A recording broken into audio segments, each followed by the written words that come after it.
Le cœur de notre métier, c'est le documentaire.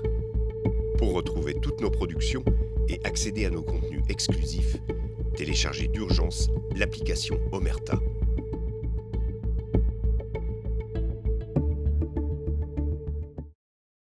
Arnaud Klarsfeld, bonjour. Bonjour. Merci beaucoup de nous recevoir une nouvelle fois.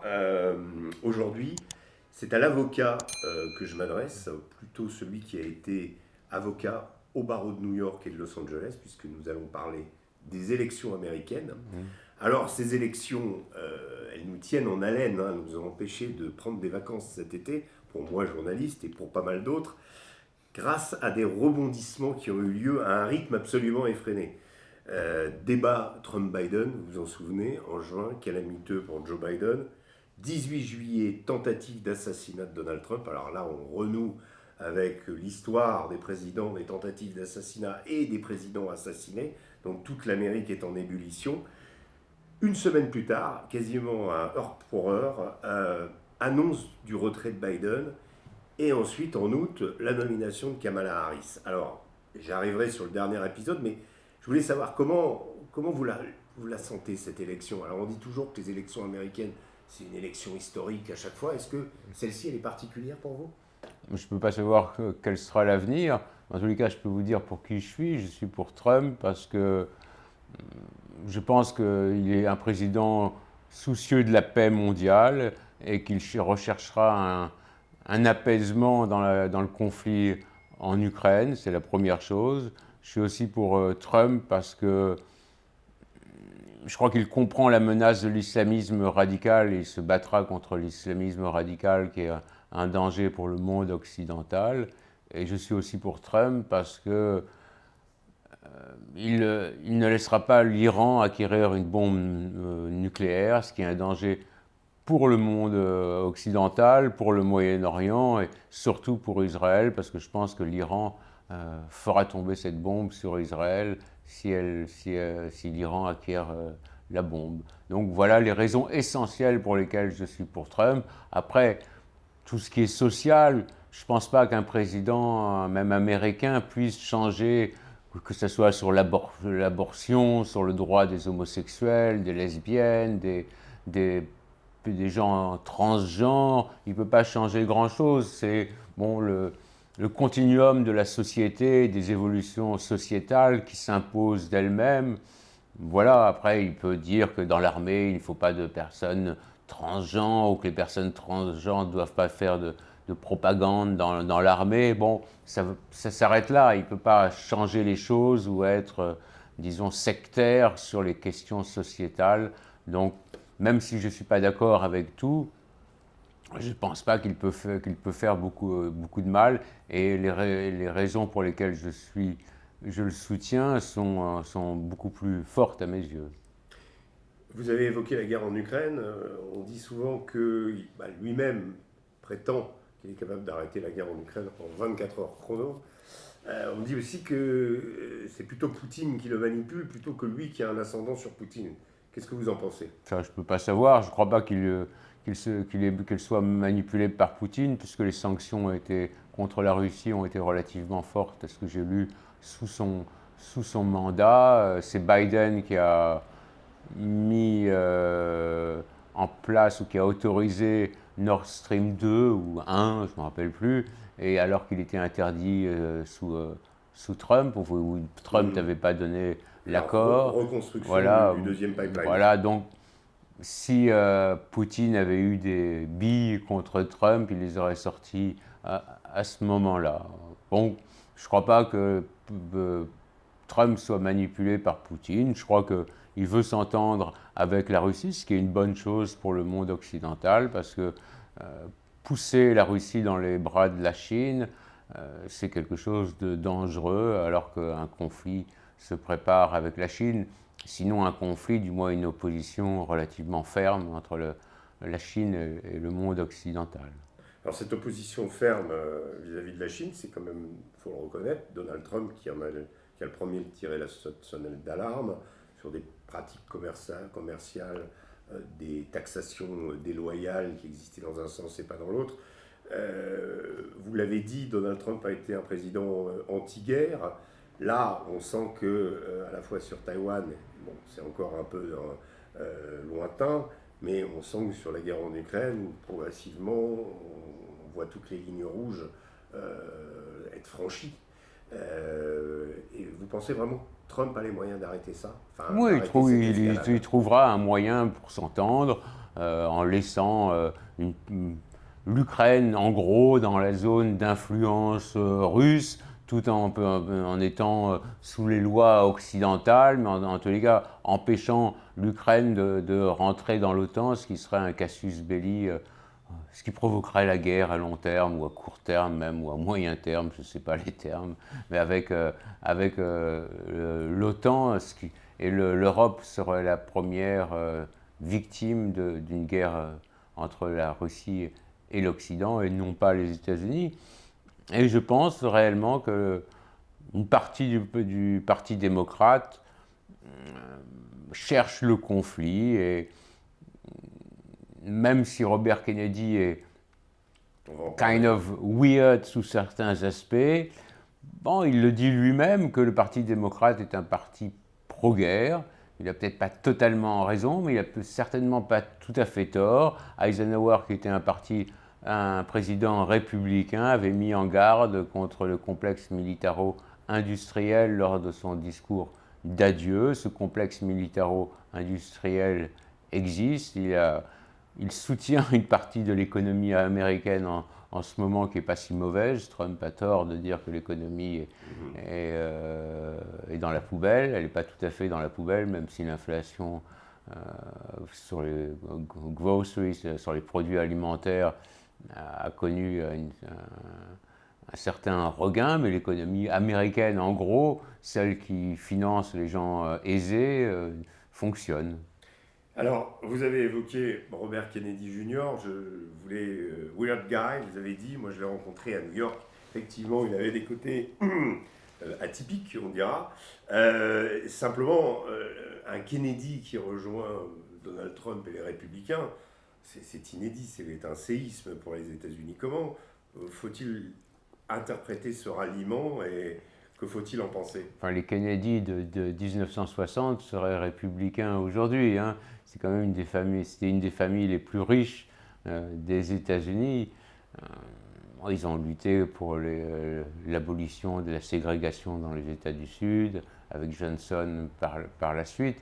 Mais c'était pas, il n'y avait pas de wokisme chez les Kennedy, certes, ni chez Rose Kennedy, ni chez Ted ou John Fitzgerald.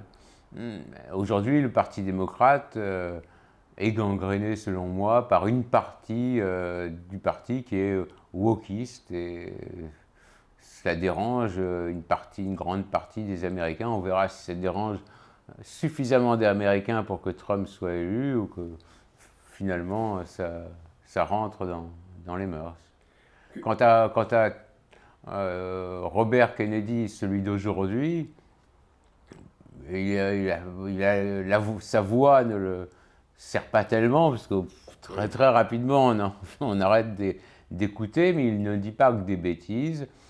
Il dit qu'il faut que les Américains soient en meilleure santé, et c'est vrai. Il dénonce aussi là le complexe industriel qui alimente les États-Unis, et c'est vrai, quand on regarde les statistiques, dans les années 50, il y avait 10% d'Américains qui étaient obèses. Aujourd'hui, le taux est de 41%, ce qui est néfaste à la population américaine, et ce qui enrichit certains industriels. Donc il n'a pas tort sur cet aspect. Sur les vaccins, il a sans doute tort, mais pas en tous les cas sur le fait que les Américains se nourrissent mal, et que ceux qui les nourrissent s'enrichissent. Alors, la semaine dernière, on a assisté à Chicago, hein, la ville de Barack Obama, celle de première communauté noire aux États-Unis, à une convention des démocrates. On a revu des figures, les Clinton et plein d'autres. Qu'est-ce que vous avez pensé de cette entrée en scène, hein, pas dire en fait réellement entrée en scène, puisqu'elle est au pouvoir quand même depuis 4 ans en tant que vice-présidence, mais de Kamala Harris? Est-ce que vous pensez que c'est une convention réussie? Et est-ce que vous pensez qu'elle a ses chances?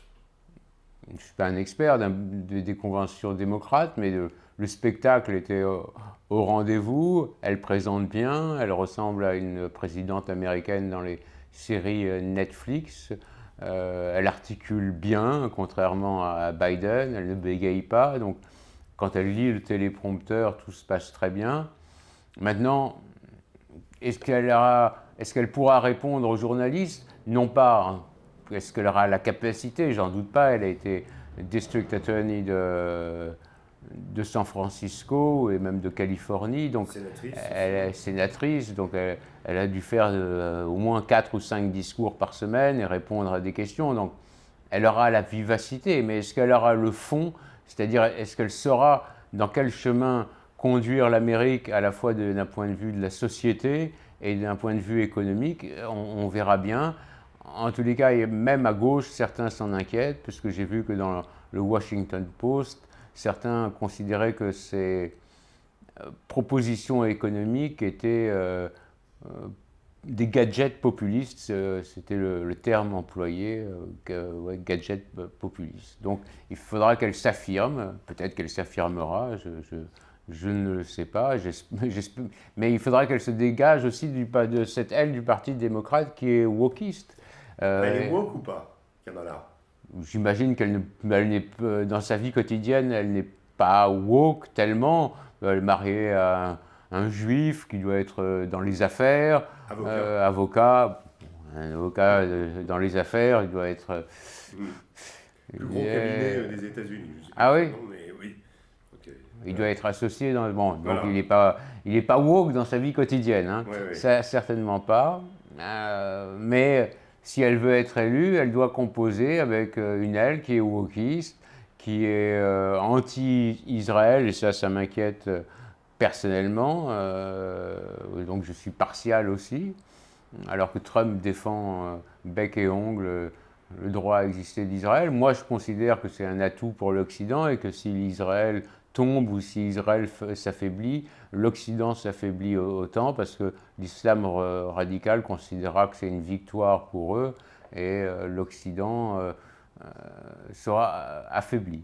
Alors sur justement Israël, pendant la visite de Netanyahou à Washington, au moment de son discours devant le Congrès, Kamala Harris a exprimé publiquement la position des États-Unis, qui est la position aussi de Biden, c'est-à-dire de rechercher une négociation, un processus de paix, libération des otages, mais aussi martelant l'impact de l'opération israélienne sur Gaza, le drame humanitaire, avec des mots assez forts, alors que Biden ne faisait que de le répercuter à Netanyahou dans des conversations privées dont parfois il faisait filtrer quelques mots, puisqu'ils se sont quand même affrontés sur pas mal de points.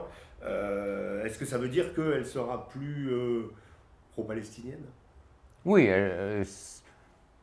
l'élection de Kamala Harris, pour moi en tous les cas, affaiblirait Israël. Il y a en effet un impact humanitaire qui est considérable, puisque selon les chiffres qui sont donnés, même si c'est par le Hamas, il y a quand même 40 000 personnes qui ont été tuées.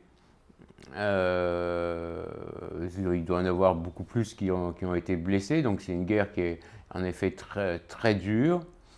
Mais ces victimes, comme quand les Alliés sont battus contre les nazis, il y a eu des dizaines, des centaines de milliers de civils allemands qui sont morts, c'était la faute d'Hitler. Et là, la guerre pourrait se terminer demain si le Hamas se rendait, si les militaires se rendaient ou fuyaient même et libéraient les otages. Donc, en effet, il faut dire qu'il y a un impact humanitaire qui est considérable, que les civils palestiniens souffrent terriblement, mais il faut dire qui est responsable de cet état de choses, qui est rentré en Israël, a violé les plus belles filles, a tué des octogénaires.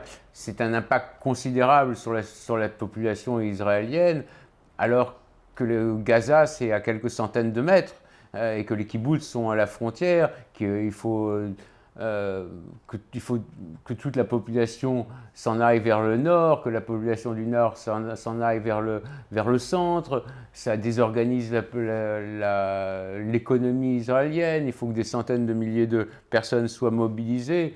Donc c'est terrible aussi pour Israël. Et le responsable, c'est le Hamas qui ne veut pas reconnaître Israël. Donc elle peut dire que c'est terrible pour les Palestiniens, mais il faut rappeler tout cela. Et cela, elle ne l'a pas fait. Et en plus, elle n'était pas là lors du discours de Netanyahou, alors qu'elle est la présidente vice-présidente, mais c'est elle qui préside c'est elle qui préside les sessions qui sont au Sénat, c'est elle qui est derrière l'orateur. Donc oui, pour moi, ça indique une inflexion, peut-être pas parce qu'elle le ressent personnellement, mais parce qu'elle a besoin d'une partie du Parti démocrate qui est, comme en France d'ailleurs, à l'extrême gauche, et comme les socialistes en France ont besoin de LFI pour être élus. Et c'est quelque chose qui se répand partout dans le monde occidental, c'est-à-dire que la gauche doit subir l'idéologie de l'extrême gauche. Vous pensez que ça a un impact sur son choix du vice-président? On a dit au départ que ça devait être légitimement Shapiro, gouverneur de Pennsylvanie. Il y avait une logique. Ça a été Tim Walz. Personne s'y attendait. Ça a un impact? Oui, c'est-à-dire la logique aurait été de choisir Shapiro, qui est gouverneur de Pennsylvanie, et je ne me rappelle plus combien de l'electoral vote, 17, ou je ne me rappelle plus combien, mais enfin c'est un État qui est un État clé, bien plus que le Minnesota, dont le nombre d'electoral vote doit être aux alentours de 7. Et Tim Walz, peut-être qu'il sait parler, il ne m'enchante pas, mais peut-être qu'il sait parler à l'électorat, ce qu'on appelle les blue collars, c'est possible. Vous pensez que Trump a peur d'elle? Trump doit s'inquiéter, sans doute, et légitimement, puisqu'elle présente bien, elle a un beau sourire. Un rire aussi. Elle a un rire. Le rire moi, je préfère le sourire au rire, parce que Trump se moque du rire, mais elle a un beau sourire, elle a une belle tête, elle présente bien, elle fait très bien derrière le drapeau américain. Donc, on a envie de voter pour elle, elle a l'air sympathique. Après, les Américains voteront aussi selon l'économie. C'est ça, à la fin. Et ça, je ne suis vraiment pas un expert dans les... Comme disait James Carville, it's the economy stupid. Voilà. C'est l'économie qui compte en fin de compte. Moi, je connais les anciens présidents. J'avais fait mon mémoire sur James Monroe, que vous avez mis là, qui était président de 1817 à 1825. Je connais tous les présidents. Quel est votre préféré? Je peux vous dire Jefferson. Je peux vous dire tous les présidents qui ont été assassinés, comme il y avait Lincoln en 65, il y avait Garfield en 81. Garfield en 81, c'était pour 1881, c'est parce qu'il y a le spoil system aux États-Unis, et c'est quelqu'un qui n'avait pas un avocat d'ailleurs, qui n'avait pas reçu, qui n'est pas dans la même firme que l'époux de Madame Kamala Harris. Il y avait McKinley en 1901 par un anarchiste woke, et Kennedy en 1960. Et là, on ne sait pas. En 1963. Et il y a un seul président qui a été battu et qui est revenu un mandat après, et c'est Grover Cleveland en 1897. Et donc Trump pourrait suivre ses pas. Trump serait le deuxième, voilà. Mais il y en a des très bien qui ont réessayé, comme Teddy Roosevelt, il a réessayé d'être président, il a été battu. Alors justement, vous évoquez le rapport ancien de l'Amérique avec la violence politique. Aujourd'hui, on voit un pays qui est tellement polarisé qu'on a du mal à imaginer un de ces candidats, des deux, que ce soit Harris ou Trump, élu, sans que les partisans de l'autre ne prennent la rue. on a l'impression que c'est un pays, les États-Unis, qui est nécessairement amené à se séparer en deux, la Floride contre la Californie. Qu'est-ce que vous pensez de cette évolution? Non, j'espère pas, ça me ferait vraiment mal au cœur, parce que j'aime beaucoup les États-Unis, j'y ai vécu.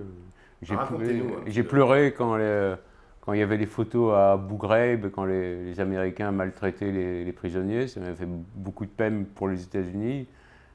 J'ai pleuré aussi quand j'ai vu le premier discours de Trump quand il a été élu, quand il a prêté serment, était très égoïste. Ça m'a fait beaucoup de peine aussi. Enfin, je pleurais, j'avais un peu les larmes aux yeux, quoi. Et là aussi, ça m'a brisé le cœur, l'invasion du Congrès. C'était des images terribles pour moi et pour tous les démocrates. Donc si je supporte Trump, alors qu'il a quand même mis du temps à réagir, il n'a pas incité les gens à envahir, mais il a mis un certain temps à réagir et je lui en ai voulu parce que ça a affaibli la démocratie. Mais je crois que le monde court plus de danger avec Kamala Harris qu'avec Trump. Voilà, je vous dis les choses Oui. franchement. Alors, vous avez vécu, d'abord, combien de temps avez-vous vécu en Amérique et quelles différences notez-vous, quelles évolutions vous ont le plus marqué par rapport à l'époque où vous y viviez, par rapport à aujourd'hui? Je partais souvent en colonie de vacances, dans les colonies de vacances juives, ce qu'on appelle Reform Judaism, c'est-à-dire que ce n'était pas judaïsme orthodoxe, il y avait des prières, mais c'était très... Les kibbutz américains, un petit peu? Non, ce n'était pas des kibbutz, c'était cher, c'était genre des enfants riches qui Oui. allaient là-bas. J'avais été invité par des amis de ma mère la première fois. Et à l'époque, c'était en 79, j'avais 12-13 ans, il y avait déjà des repas végétariens, repas cachers, repas non cachers. Et c'était... et on formait les gens à être intelligents. Dès 12-13 ans, il y avait des débats sur êtes-vous pour gun control, contre gun control, pro-draft ou contre le draft. Je crois qu'il devait y avoir encore peut-être le draft à cette époque-là, je ne me souviens plus. Enfin, il y avait des débats, il y avait du sport et c'était vraiment... Et c'était en 79 et moi j'aimais bien Reagan parce que Reagan était un ami d'Errol Flynn et que j'aimais bien Errol Flynn, il avait joué avec Errol Flynn, et j'étais considéré à 12 ans, quand je disais que j'étais pour Reagan, comme un fasciste, parce que 95 ou 99% des Juifs votaient comme un seul homme pour le Parti démocrate alors, parce qu'ils considéraient que les républicains avaient été antisémites en leur fermant les clubs et tout ça. Ça a changé, hein, ça a changé aussi maintenant parce que les républicains ont changé aussi, ou le parti républicain a changé et que Reagan a été un bon président, mais les juifs américains votent démocrate, et même aujourd'hui, alors que les démocrates, d'ailleurs Trump dans ses discours dit toujours ceux que les juifs qui votent pour le parti démocrate doivent se faire examiner la tête. Il n'a pas tout à fait tort dans un sens, parce que Trump a été un très bon président pour Israël. Alors, ensuite, vous avez été avocat là-bas, racontez-nous, et qu'est-ce que vous regrettez le plus de cette vie? J'étais avocat, j'étais à NYU, avant j'avais été à Harvard et à UCLA, et j'ai beaucoup travaillé. Et c'était un enseignement qui était un enseignement, ce qu'on appelle socratique, c'est-à-dire on avait le droit, là aussi pour les gens qui arrivent à un certain niveau, on développe dans les universités l'esprit critique, on a le droit, même aux examens, on a le droit aux livres. Ce sont des sujets, c'est des sujets qui incitent à la réflexion et de développer l'esprit critique. Pas toujours d'ailleurs, parce qu'aujourd'hui, on voit bien à Harvard, les gens qui manifestent pour le Hamas. Dans toutes les facs où je suis passé, il y a des manifestations quasi pro-Hamas. Et donc finalement, ce que je viens de dire est un peu faux, parce que l'esprit critique n'est pas toujours... Ça a évolué.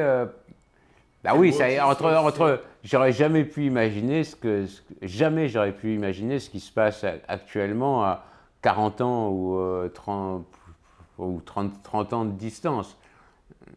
Et ce qui s'est passé, c'est que, oui, il y a une partie wokiste qui a gangréné, selon moi, eux ils diront enrichi, moi je dis gangréné, une partie des jeunes.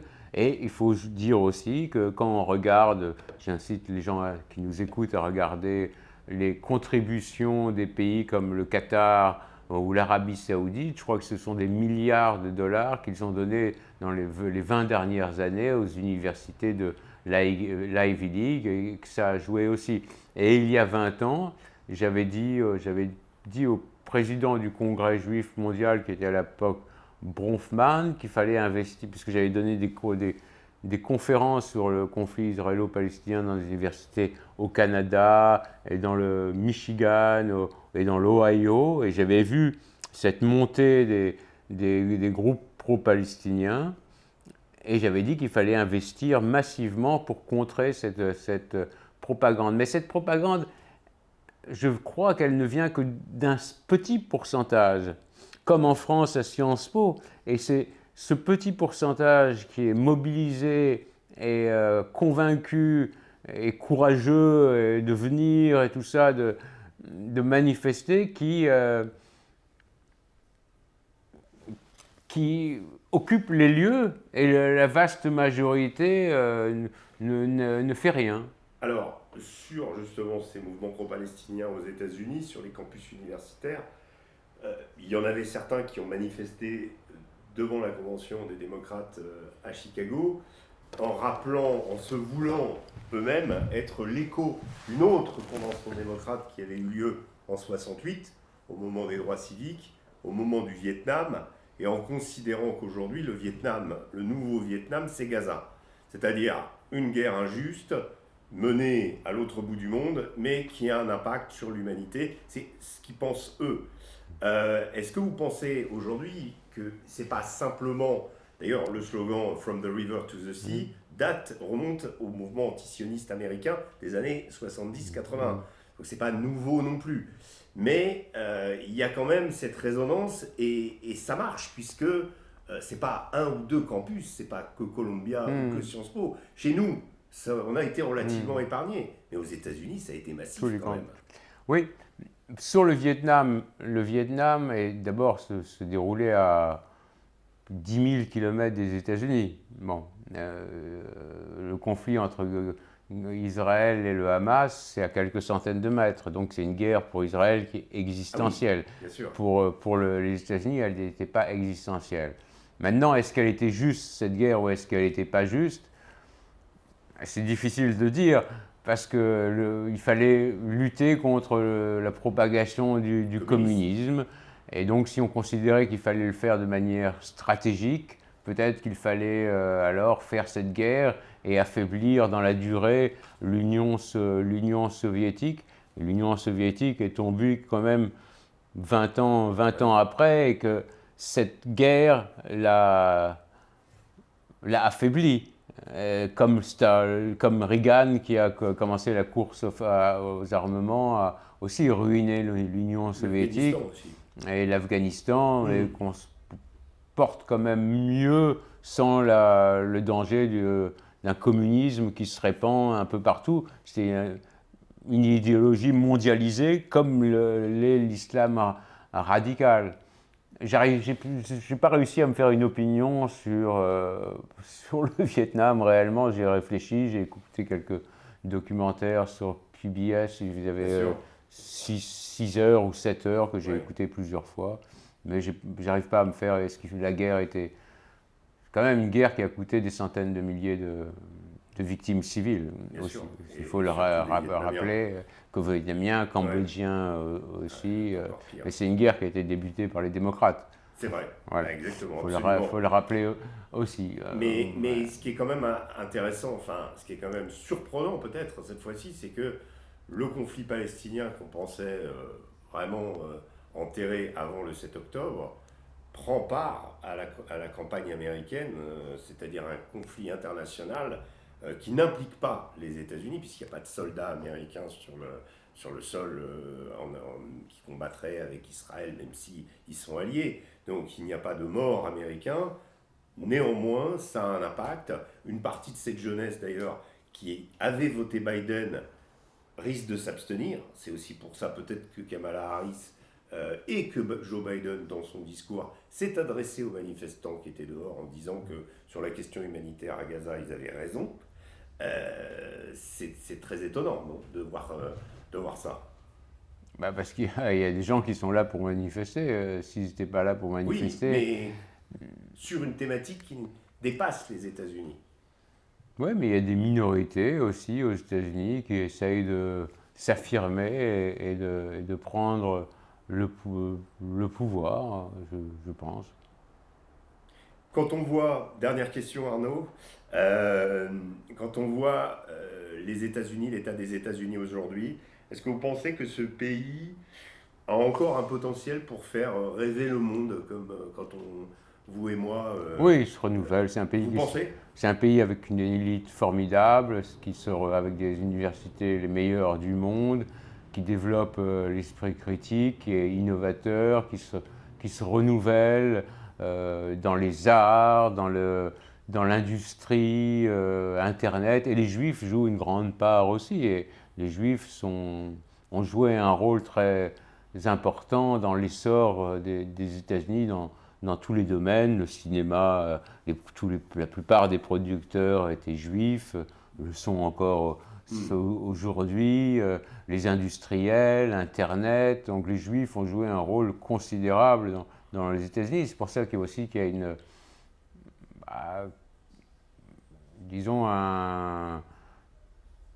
une fraternité idéologique entre les États-Unis et Israël, d'un point de vue à la fois démocratique, d'un point de vue religieux aussi, parce qu'il y a de nombreux évangélistes, des dizaines et des dizaines de millions d'Américains qui sont évangélistes et qui soutiennent Israël, mais j'ai confiance tout à fait dans les États-Unis. Oui. Mais est-ce que vous comprenez que pour une grosse partie de l'humanité, les États-Unis aujourd'hui sont devenus presque un contre-modèle? Quand on regarde l'émergence des BRICS, quand on regarde le monde africain, le monde du Moyen-Orient, le monde arabo-musulman, le monde russe également. Vous parlez à ces gens-là, moi je l'ai fait au Mali, en Russie, même en Ukraine. Quelque part, les États-Unis, pour eux, c'est le satanisme, la perversion, l'idéologie LGBT, les woke, toute une sorte de contre-modèle par rapport au modèle traditionnel. Ça, ce gouffre est en train de se creuser. Mais il y a deux choses différentes. Les États-Unis contrôlent le monde, c'est évident, et veulent conserver leur contrôle sur le monde. Donc moi, je me place d'un point de vue de quelqu'un qui a grandi en aimant les États-Unis. Donc je suis partial. Il est évident que si j'étais au Mali, si j'étais un Malien, je n'aurais pas la même position. Ma position est partiale. La preuve, j'ai pleuré en voyant les soldats américains maltraiter les terroristes ou civils arabes dans la prison d'Abu Ghraib. Donc c'est comme une sorte de père ou de mère pour moi, les États-Unis. Donc mon point de vue est tout à fait partial. Je veux que les États-Unis continuent à contrôler le monde. Vous voyez ce que je veux dire? Et je préfère vivre quand même aux États-Unis qu'en URSS, maintenant, ou qu'en Russie. Maintenant, sur le wokisme et sur l'idéologie LGBT, moi je suis tout à fait tolérant, mais j'ai compris aussi par la guerre en Irak, où j'étais pour la guerre parce que je croyais que l'Irak voulait avoir les armes de destruction massive, et je pensais qu'ils allaient les envoyer sur Israël. Donc là, j'ai été trompé dans un sens où les États-Unis se sont trompés, mais je pensais aussi qu'il fallait imposer la démocratie. Et j'ai compris qu'on ne peut pas imposer la démocratie, qu'il faut laisser les peuples évoluer par eux-mêmes. Et c'est une erreur de vouloir imposer aux peuples africains, disons, l'idéologie LGBT, plus ou moins, parce qu'ils n'en veulent pas. Qu'ils aient tort ou qu'ils aient raison, c'est autre chose, mais on ne peut pas leur imposer. Ces changements de société doivent venir de chez eux. Ou alors il faut rétablir le colonialisme et l'imposer réellement par la force, c'est ce qui n'est pas possible. Donc le susciter comme ça se heurtera nécessairement à un échec. Je pense que sur Terre, il y a différents mondes et différentes planètes qui évoluent à des vitesses différentes et il ne faut pas essayer de trop brusquer les gens, même s'il faut tout faire pour, disons, développer l'idéologie quand même des droits de l'homme et des droits de la femme. Et c'est ce qui se passe en Afghanistan, même si c'est une autre planète, est quand même terrible pour les femmes. Merci beaucoup Arnaud. Merci de nous beaucoup. avoir reçus. Merci. Et à la prochaine fois. Ok. Voilà, merci. Au revoir.